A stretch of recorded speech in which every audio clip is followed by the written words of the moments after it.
Hi everybody, my name is Nadia and this is... My name is Rhys. And we're in the office of Trendy Adventurer to tell you about some cultural differences. Yeah, alright, so we have China, Australia and Kazakhstan. So there are three completely different countries and we will see what white lies do parents say to their children. Stay tuned!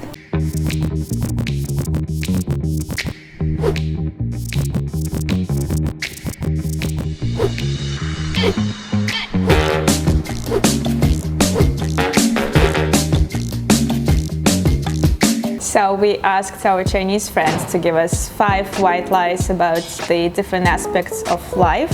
And the first one is about family finance.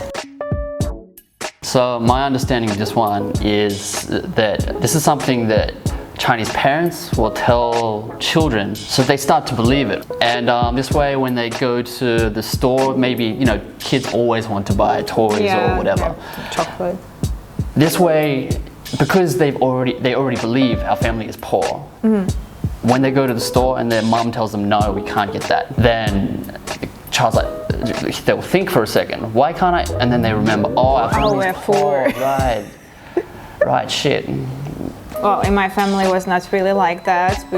It was not so direct. It's like nobody said we are poor.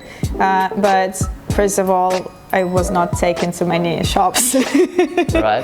Okay. So I had special time to say I want this, I want that, and then they would buy me. That's good. Yeah. So like on all the other days it was just normal food shopping, which I wouldn't actually maybe go to. You're not exposed to the toys. Yeah, so toys was a different shop. And then when I got older, they just introduced like kind of personal finance when I was given a particular amount of money. And yeah, but I think we were pretty flexed about this. I think it's similar in Australia. I think what we as a culture do is we have birthdays and Christmas, right? Yes, when you get your parts of... So you'll know that at these times every year, you have an opportunity to get a relatively large amount of things. Like maximize. Yeah, exactly. No, so Australian kids generally work out, okay, so every year for my birthday, Mum and Dad will spend about this much. For me, it was like $200 when I was a kid. We have just 2 opportunities per year, generally. And also, I think when I was growing up, we didn't have supermarkets, so there was not really a big chance of having a exposure. Okay, no supermarkets. So where did you go to get the toys? Like a toy store? Yeah, we had toy store. They were like big trade malls, we can say. Yeah. So there were toy stores, maybe some cosmetics, clothes, and then there was different kind of shops, which was product shops, and we went there like on a daily basis. Oh, that's cool. So that's different to Australia as well. Second white lie is about the diseases that you can get. Yeah, so health and sickness. So actually there's a language problem here.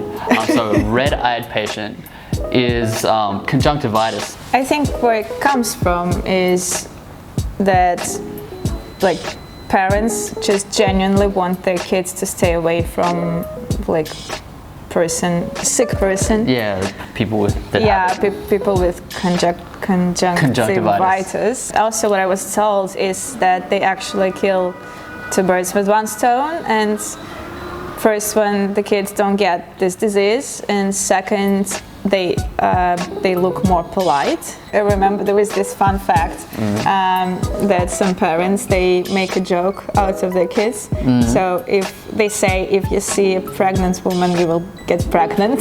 Alright. Or if you touch the belly, you would get pregnant. We touch the belly all the time. So we did not say that if you look at this guy with a broken leg, you will get a broken leg too. This one is about education and thinking.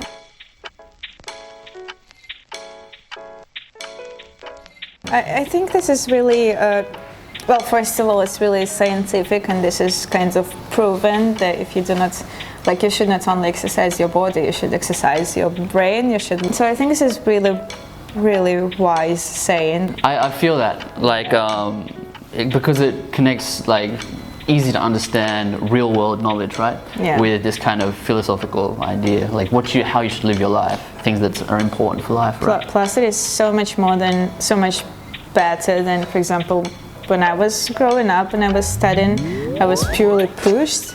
I was like, you have to have good marks. And if you don't have good marks, that's bad for you. Parents are upset, blah, blah, blah. So the key word there was purely. So just like this, it was just study. This is your only option. Yeah, like you're a kid, you have to study. This is like your job. Right. But I think I would like this approach so much more. Yeah, I think we definitely have a different attitude to study in Australia. And I know I can't say this about people from all parts of Australia, like, because most people live in big cities like Sydney, and there's harder competition, people study harder. But at the same time, we have a kind of, in Australia, the general attitude is people are kind of untrusting of book smart people. Oh, why? It's generally because in Australia we have the situation where there's lots of simple jobs. So like labor work, you could just cook food at McDonald's, right? Yeah, and make money. And you make good money.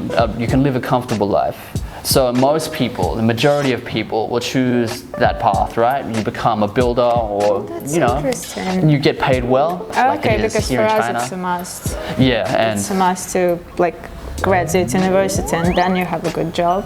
yeah. It's not like you go to McDonald's and you can buy Lamborghini. It's not like that. But well, you could. I think you could in Australia. You just have to say it well. Yeah. And of course, it's not. It's becoming less and less like this in Australia, with like new technology, right? And more competition. So this one is about lifestyle habits. What's up with this ass? Why are roosters pecking it? Why is it getting burnt in the morning? Alright, so I thought maybe when I heard this that it was because children here sleep naked. They have this like custom, but no, it's not. Sleeping like Patrick, Patrick Star. Just a naked kid. Reminds me of Shin-chan, actually. Crayon Shin-chan, you know? No, that's fun. Now I remember it wasn't too hard for me to wake up in the morning. Plus I had a positive motivation because, you know, when it's winter in Kazakhstan and it's winter like 7 months out of 12. That's a long winter. Yeah, because it gets cold really early and then it gets warm really late. Yeah, and the sun rose at like 9 a.m. in the morning, so there was no chance of having sun like burning your ass that early. And what helped me, the parents actually put on the cartoons. There was always like Hey Arnold, and my favorite was from Jetix though, from Fox Kids. It was Totally Spies. There were 3 girls. Totally Spies, I know it. I heard this first from my friend's dad, and he used to say, tomorrow we're getting up very early. We're getting up at Sparrow's Fart. Means really early in the morning. So maybe that's your motivation to get up as a kid, right? If you wanna experience the Sparrow's Fart. All right, so last one.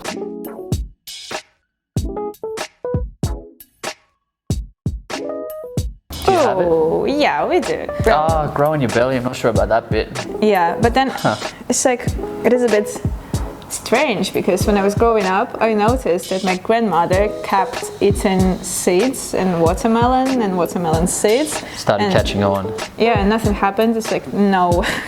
Watermelon was only in the garden. I was like, is she a witch or what is happening? Yeah. Because you've seen that, like, was he Indonesian or something? There was a tree man. Was there? Yeah, no, so what happened, he like got a cut on his knee. And I think he got like some fungus in there, and it slowly started spreading, and it spread over his entire body, and he turned into like a tree guy. 1, 2, 3, 4, 5, and then 1, 2, 3, 4, 5. This is the thumb. It should be the thumb, and some of the tip of the finger on the surface. I can see that. He was just moldy guy. Wasn't literally tree guy. But he was like half tree. That's a wrap. Thank you for watching our video about cultural differences. We had 5 of them. If you've heard any story that you can relate to, leave it in the comments. And if you have more stories about white lies that your parents told you, leave it in the comments too. Thank you. Bye.